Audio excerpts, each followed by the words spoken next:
Uma entrevista diretamente da Suíça com o nosso grande repórter no CERN, o maior laboratório do mundo. Também temos Guilherme Vitorino nas ruas, entrevistando todas as pessoas. E além do mais, no final, temos uma palestra ou uma explicação sobre misturas homogêneas e heterogêneas e o jeito industrial de separá-las. Nessa edição, principalmente, vamos falar sobre misturas homogêneas e heterogêneas. Mas vamos abrir um pouco mais o leque. Vamos saber o que é química. Para isso, temos um link agora com o nosso jornalista Carleto Júnior, lá no Vulcão Ética, que está prestes a erupção, e ele vai falar um pouco sobre química e as influências que ela tem na erupção do vulcão. É com você, Carleto.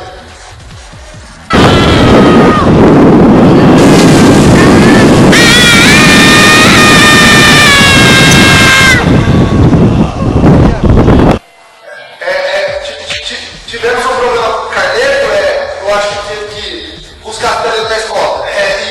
Mas eu já recebi informação, temos um outro link direto da Suíça, no CERN, o maior laboratório de física e química do mundo, com o nosso jornalista Hector. Ele está com um grande doutor lá, PhD, ele vai falar um pouco sobre química e a influência que ele tem na nossa vida. É com você, é com você, é com você, é com você, Hector. Bom dia a todos. Estou aqui da Suíça e eu fui roubado. Faz muito frio aqui. Aqui do meu lado o professor Marcelo, professor de Química, que trabalha no CERN, o maior laboratório de Química e Física do mundo. Marcelo, para você, qual é... O que é Química? Então, Química é a ciência que estuda estruturas, propriedades da matéria, ou seja, tudo que temos no dia a dia e suas características. E no CERN, a gente trabalha para tentar desenvolver novas tecnologias utilizando a química, como por exemplo a cura para o câncer, algum elemento que seja como valioso como petróleo, só que é mais fácil de retirar e coisas do tipo. Obrigado, Marcelo. Obrigado. Vai, Corinthians. Obrigado, Hector. Gostei muito das dicas e realmente é muito importante a química na nossa vida. Agora, vamos para o nosso repórter das ruas, o nosso grande amigo Silva da Silva e Silva. Ele vai falar com uma outra doutora que vai falar um pouco mais sobre isso e o que as pessoas acham sobre a química. É com você, Silva e Silva. Temos apenas uma coisa.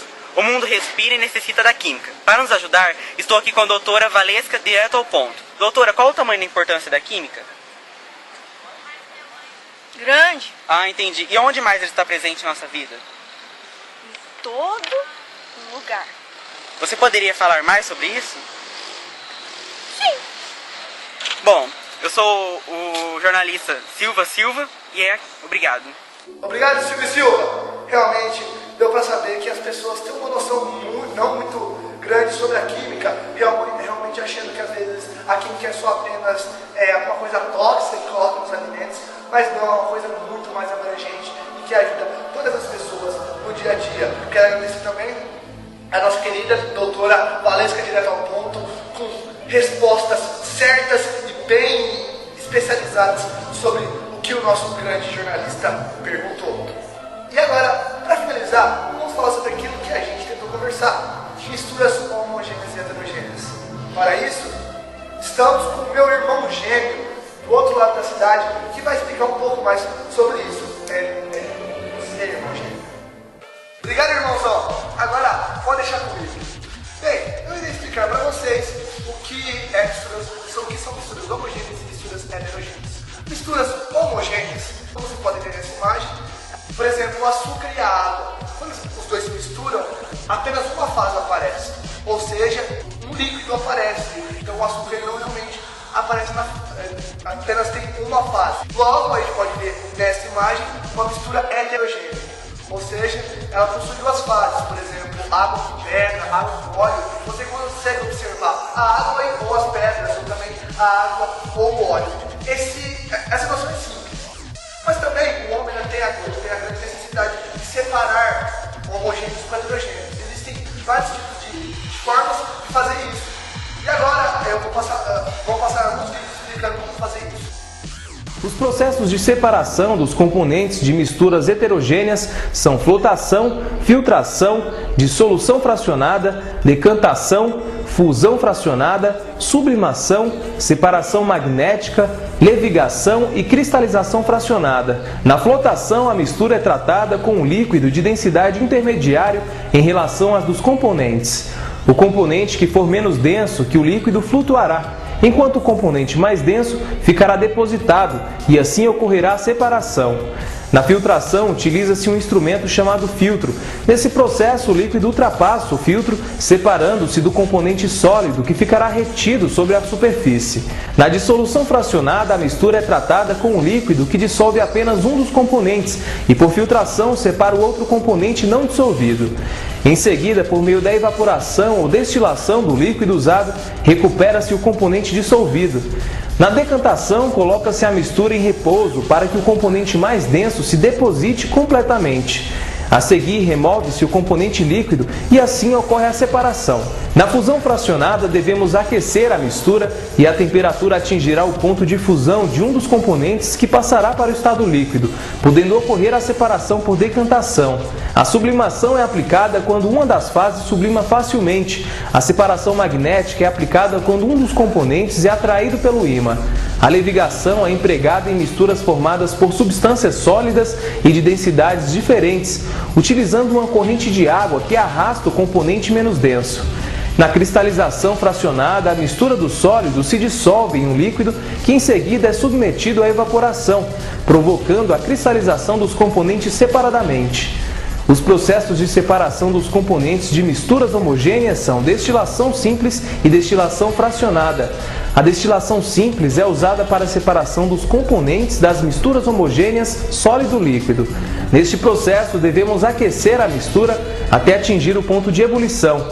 Assim, o componente líquido separa-se da mistura em forma de vapor, que será resfriado e em seguida condensado.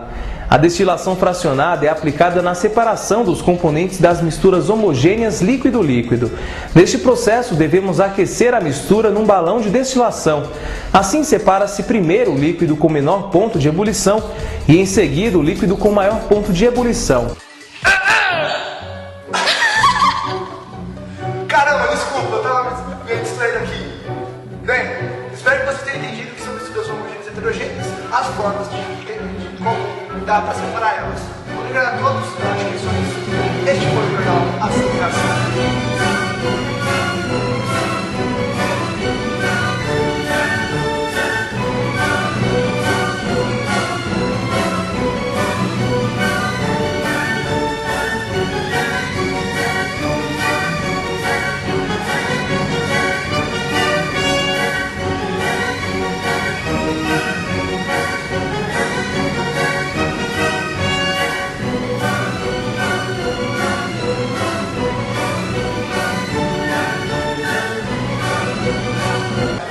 Fala galera, obrigado pela atenção. Eu só queria deixar uma coisa explicada agora para a professora, é que a Thaís participou, só que ela ficou doente, acho que ela pegou no dengue, coisa desse tipo. Ela gravou a primeira vez, que deu errado por causa do pano verde, a gente teve que refazer, a gente fez dessa vez, só que ela participou da outra, então eu acho que ela merece também, ajuda na produção do roteiro, então eu acho que ela merece nota como qualquer um de nós. Também quero agradecer especialmente a nossa grande amiga Carol, que mesmo não sendo do nosso grupo, ajudou pra caramba com nós, com o celular dela e com ela sendo a melhor câmera girl do universo. Eu também quero agradecer o Hector, nosso grande maromba aqui, que participou, e ele é do nosso grupo, mas aleatório, tô falando no geral. O Marcelo. Vai, Corinthians. E o Guilherme também, que eu acho que ele tá conversando com a Tassi, porque ele só sabe fazer isso. E agora curte o make-up, galera. Falou.